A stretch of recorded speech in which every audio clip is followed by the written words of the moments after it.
Welcome, trustees, deans, faculty, alumni, graduates, families, my fellow honorands, Justice Department spies, and that Uber Eats driver delivering mimosas.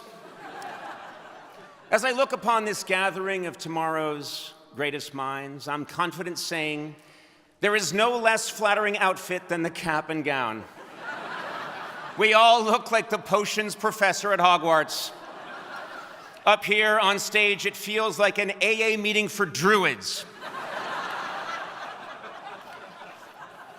I want to thank President Garber for his incredible stewardship of this graduating class. Fantastic job, sir. Really nice. Really nice. Normally I would give you an A+. But in keeping with upcoming Harvard policy, I'm adjusting your grade to a C-.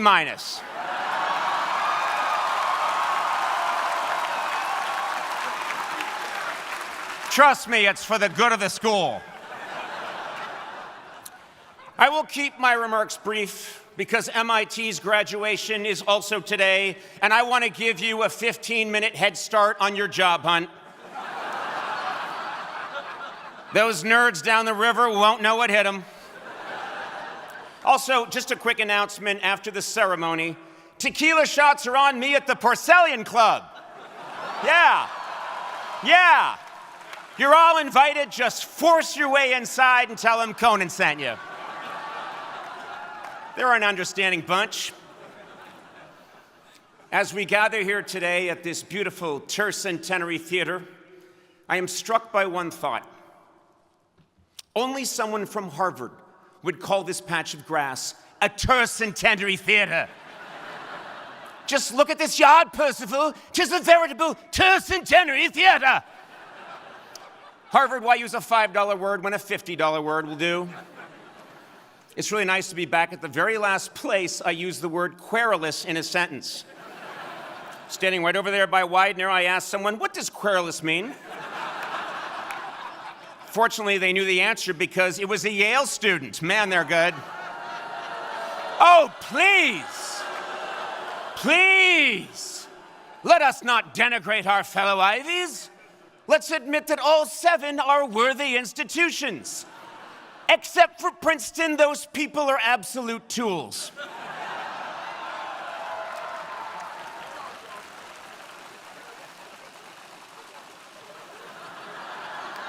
What the hell's going on over there? Yeah.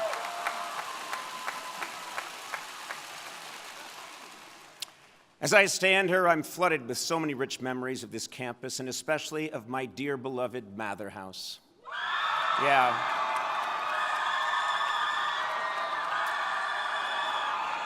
Yeah, that's enough. Mather was named after former Harvard president Increase Mather, who was an infamous figure in the Salem witch trials. And if any of you spent more than an hour in Mather House, you know the witches got the last laugh.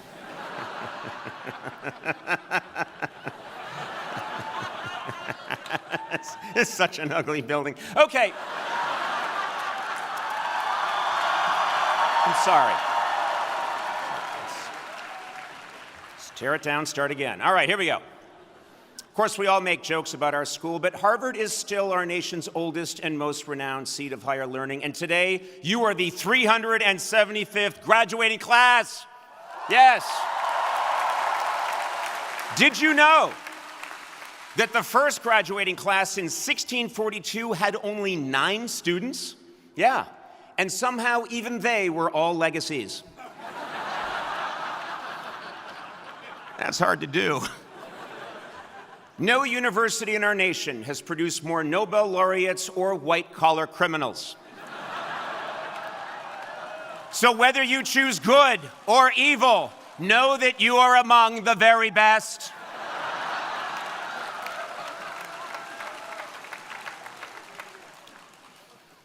Harvard is indeed an impressive place. Today, this university honors 13 esteemed colleges, and I salute all of you, each and every one. Now, of course, don't push it. Of course, this includes the Harvard School of Dental Medicine. Yes. Yeah. And let me tell you something. When Harvard dentists say you may rinse and spit, they say it in Latin.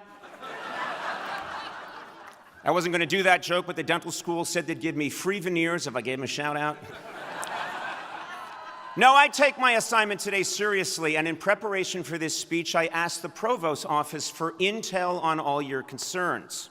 And I was told the following. You're obsessed with doing laundry now that it's free. You bemoan the lack of fresh berries. You're upset that not all the dining halls have hot breakfast. Yeah. And you're alarmed that the Kennedy School has stopped providing complimentary coffee. Yeah. If these are indeed your concerns, you sicken me. Half those complaints are things you'd hear from a brown bear. More berries!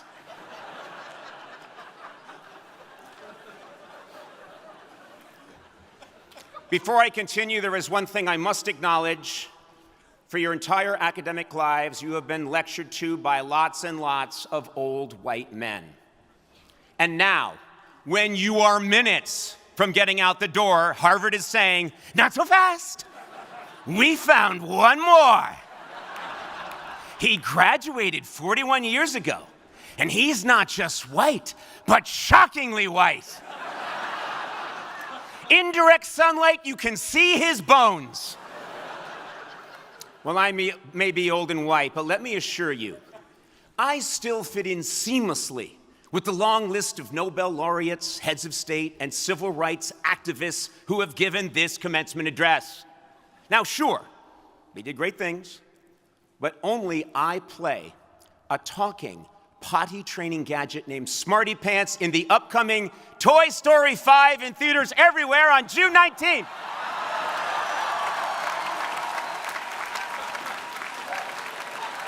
Did Winston Churchill do that? He did not. Former German Chancellor Angela Merkel? Well, she did audition, but testing showed she frightened children. Yes, I graduated 40 years ago, but I promise you, your lives here were no different than mine was in 1981. Like you, I too had to put an extra long cord on my dorm phone so I could cook my lean cuisine while talking to my friends about Mr. T. Like you, I know the pain of losing my place on the Ms. Pac-Man leaderboard because I was too busy buying an erase cartridge for my Smith Corona typewriter. Yes, we are all bound by these ancient common truths. Now, of course, I understand the unprecedented difficulties you face today, including AI. Yeah, I know. Luckily, AI is not a problem at Harvard. Here, professors have been able to quickly flag students' use of AI thanks to the sophisticated AI software they use to grade papers. It all works out. Yeah, and don't worry. Despite your fears, trust me when I say AI cannot replace you. Yes. It'll be too busy replacing those creeps from Princeton. Anyway, of course, perhaps the biggest issue facing this institution is that the federal government of the United States is suing our university. Yeah. Many people think I've come today to defend Harvard. Well, sorry, those people are wrong. Not only am I not against these lawsuits, I'm here to announce that I'm joining them.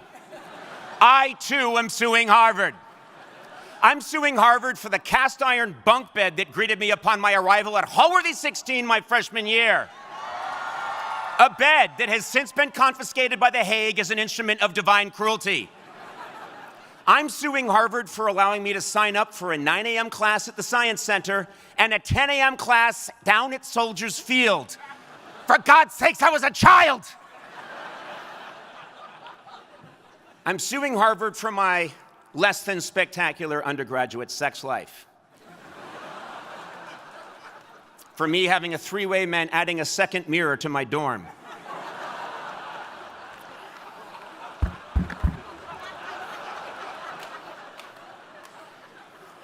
I'm suing Harvard because once I had to listen to the Harvard Crocodillos do an 8-minute rendition of Splish Splash, I Was Taking a Bath. My God, each one took a solo, and it was awful.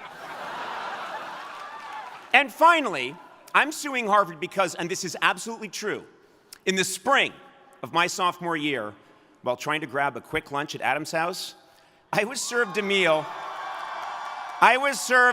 called Captain Ben's Fish Spaghetti. To this day, I have no idea who Captain Ben is or why someone would combine government-issue cod with spaghetti. Harvard, I'll see your ass in court.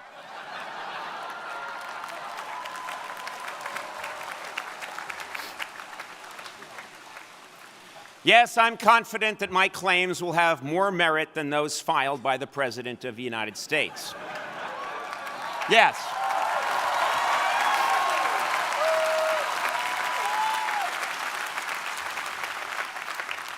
As you are aware, the current administration feels Harvard admits too many foreign students, and who knows, they may have a point.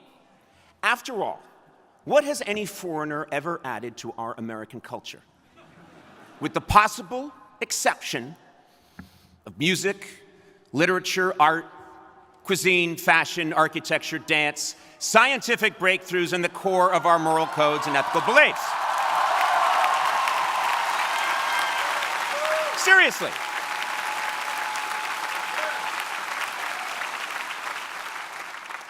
If foreigners hadn't gummed up the works, right now we'd all be listening to delightful Calvinist reggae,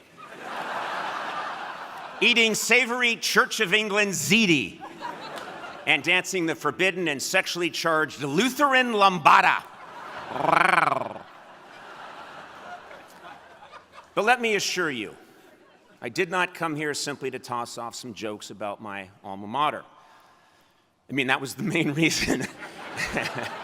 But I really do love this school. It changed my life. The day I told my bedridden grandmother, a woman who had never had the opportunity to go to college, that I had been accepted to Harvard, and seeing her weep is one of the happiest days of my life. Of course, it turned out I was sitting on her leg. But I knew in addition to the pain, she felt real joy. And I felt joy as well, especially when I sat here at my commencement in 1985. I really understand how much hard work it took for all of you to get to this point. And you should feel enormous pride, just as I did.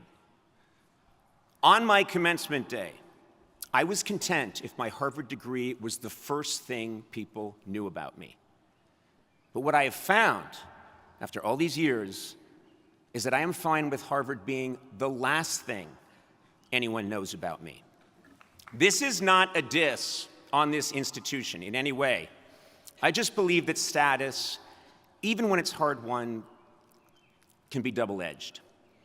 When I started my career hosting a late-night talk show, there was no internet. The only thing the media knew about Conan O'Brien was that he went to Harvard. That association may have been fine if I were a burgeoning philosopher or physicist, but for a comedian, that was a death knell. People thought the name of my show would be Late Night with He Thinks He's Better Than You, which I would have gone with, but it didn't fit on the shirt. All these years later, Harvard is far, far from the very first thing people think of when they hear my name. I have made 10,000 hours of content, and none of it screams Ivy League education. That's right, I'm the man who went on Hot Ones and rubbed hot sauce on my nipples. I shopped for weed with Kevin Hart and Ice Cube. I got drunk in an American Girl doll store. I've done many things no man should do, and all of this was before I became a Pixar potty training toy. Now, some of you may think, well, that's comedy, Conan. How does that apply to me? And to you I say, how dare you interrupt? I'm giving a commencement address. Yes, my challenges were unique to me, but I found that any single achievement, like a Harvard diploma, becomes less important to me in all the very best ways when I embrace certain principles. The first is that I endeavor to always remind myself that I have done absolutely nothing alone. Walt Whitman wrote, "I contain multitudes." Well, I contain a breakfast sandwich and an iced coffee from Tate, but whatever I have achieved has been with the help of an infinitely packed clown car of multitudes. If I could invite everybody, alive or dead, who has contributed to my being your commencement speaker today, all of Cambridge and half of Alston would be crammed, shoulder to shoulder, with friends, family, well-wishers, writers, producers, haters, fans, and a billion chance encounters. Recognizing that my accomplishments are not just my own has given me much-needed ballast throughout my life, and it really helps to spread the blame around when things go south. Another thing I learned to do that has saved me repeatedly is to pivot. I have had to course correct so many times in my career that my path is a crazed tangles of zigs and zags. I famously lost a job that meant the world to me, and then years later, I saw the entire format of late-night television, something that I had dedicated my career to, start to evaporate. So at the suggestion of a very smart friend, I started a podcast. I actually had disdain for the project until, with the help of guests, collaborators, and an assistant addicted to gummies, I made something I love just as much, if not more, than my late-night show. I have had to pivot like this so many times that I've come to really love pivoting. And I use the word pivot much more than I should in conversation and commencement speeches. And now I pivot to my next truth. I always recognize the enormous role of luck in my life. Refusing to see how luck has played a role in anyone's success is simply ignorant. Many people are happy to mistake a lucky poker hand for their own brilliance, and fighting that human instinct has kept me sane. I honestly believe that community, spontaneity, and a real commitment to humility has helped me build a rich life that means much more to me than any diploma. And believe me, I'm not saying the goal is to renounce accomplishments, but rather to metabolize them. If you carry your victories lightly, other qualities, kindness, originality, courage, humor, and humanity have room to emerge. Maybe, maybe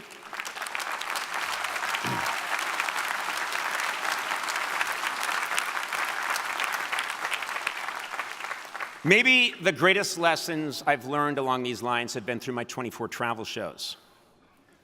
I have degraded myself in Cuba, Ghana, Korea, Armenia, half of Europe, Argentina, Thailand, Mexico, and Greenland, where I visited a real estate office and tried to buy the country.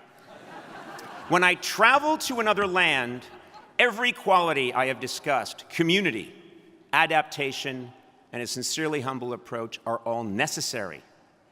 When you don't speak the language, no one truly cares where you went to college, and you have no choice but to make friends. It's on these travels that I learned a great lesson. Let yourself be bad at things. I have been a bad dancer in every country I have visited. But the people laugh because it turns out everyone everywhere is related to at least one terrible dancer. For me, humility on these trips can easily lead to humiliation, which is also a useful tool. 3 weeks ago, I visited Amsterdam, dressed up as Van Gogh, and forced my way into the Van Gogh Museum, where I started loudly demanding a cut of the merchandising because I made no money during my lifetime. Guards forcibly ejected me. I was roundly mocked by patrons for my pathetic display, but I did see a lot of smiles, and not one person said, "Now that's a Harvard grad."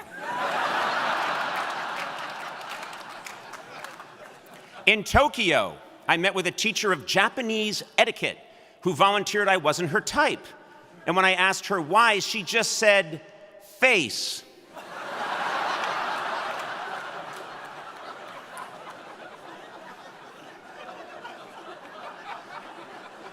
In Ghana, after accepting a royal invitation, I was kicked out of the Ashanti Palace by the Queen Mother because her favorite soap opera was starting.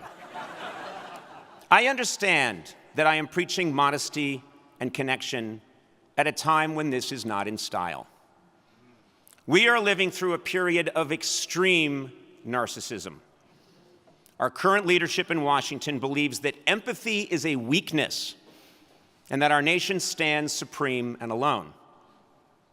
Add to that, everyone here today has a phone in their pocket that is algorithmically programmed to celebrate you and you alone by making you the protein-maxing hero of your own special journey. Much has been written about how isolated and siloed we've become, but for me, the antidote is quite simple. By de-emphasizing what makes us special, in your case, a prize degree, we can really find one another, not as an exercise in virtue, but as a path towards greater laughter, love, and real growth.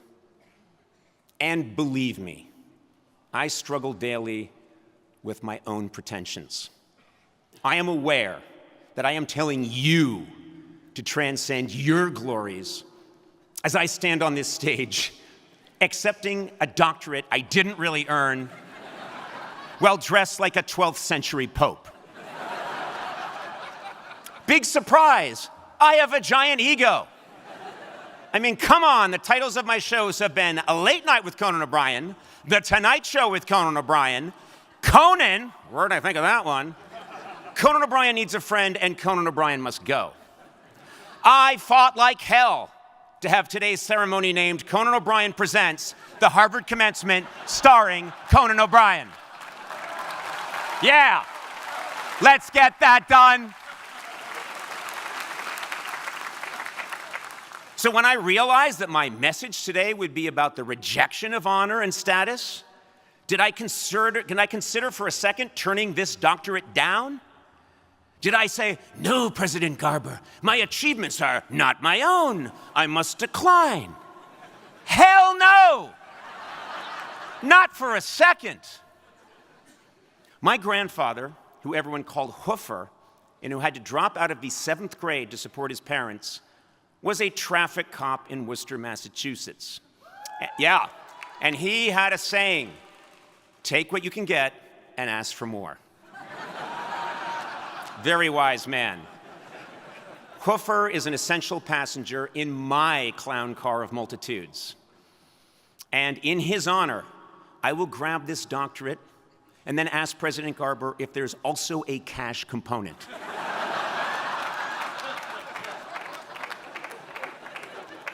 You see, I, like you, am still very much a work in progress. But the ideals I stress today have made my life infinitely richer and happier.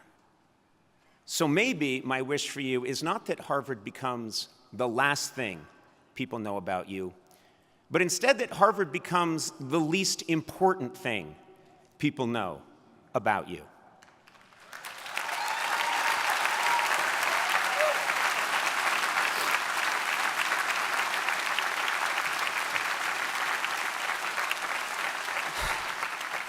Because your real education starts now, with friends you've made and friends you've yet to meet, with stunning successes and miserable defeats, and with a humble acceptance that your greatness comes from the mess around you, not despite it.